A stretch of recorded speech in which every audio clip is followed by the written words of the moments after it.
argumentos em favor da existência de Deus. Os teólogos dizem, isso são mistérios insondáveis. Ao que respondemos, são absurdidades imaginadas por vós próprios. Começais por inventar um absurdo, depois fazemos dele a imposição como mistério divino, insondável e tanto mais profundo quanto mais absurdo. Mikhail Bakunin. Expostos os conceitos básicos da lógica que fundamentam o ateísmo e lançada a pergunta central: que motivos temos para acreditar na existência de um Deus?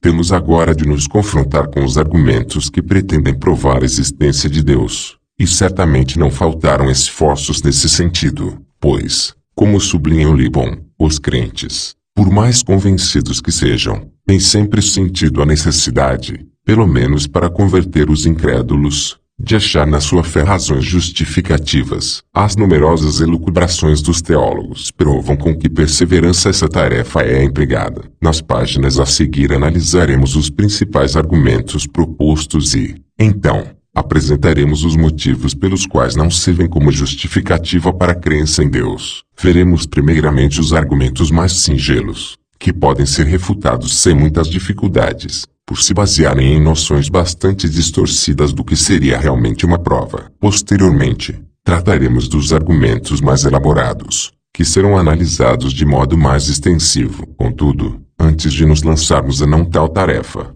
vale a pena fazermos algumas observações. A noção de Deus aqui abordada variará em função da crença que se tentou comprovar com o argumento proposto. Por vezes será um Deus pessoal, por vezes simplesmente uma inteligência superior, ou então uma força responsável pela harmonia do universo. Desse modo, nos empenharemos apenas em refutar os argumentos que foram propostos relativamente à divindade cuja existência pretendiam provar, já que, ao longo deste capítulo, estaremos lidando com argumentos de cunho lógico e com silogismos, deduções formais.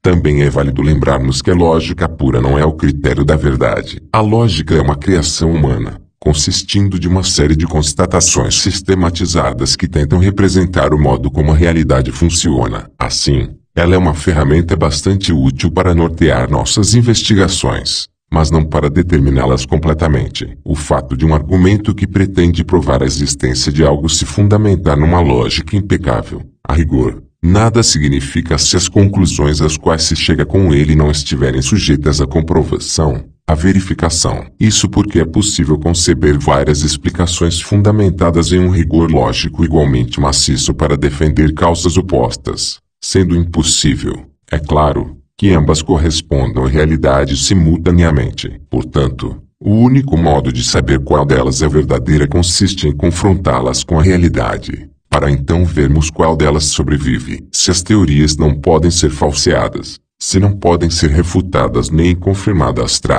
não devem ser vistas como provas. Ademais, todas as alegações de ininteligibilidade devem ser vistas com muita suspeita, pois na maioria dos casos são apenas manobras evasivas. Tais afirmações são incoerentes porque, analisando-as, percebemos que possuem natureza contraditória. Por exemplo, supondo-se que uma abstração X seja ininteligível, como poderíamos vir a saber disso? Se é ininteligível, o paradoxo é que, para sabermos que algo é impossível de ser compreendido, primeiramente precisaríamos compreendê-lo, para que então tivéssemos consciência do que ignoramos. Ou seja, para sabermos exatamente ao que estamos nos referindo quando alegamos tal impossibilidade. Do contrário, seria uma afirmação vazia e inútil. Como a limitação da razão é uma suposição da própria racionalidade, forçosamente chegamos à conclusão de que é impossível saber se o ininteligível sequer existe.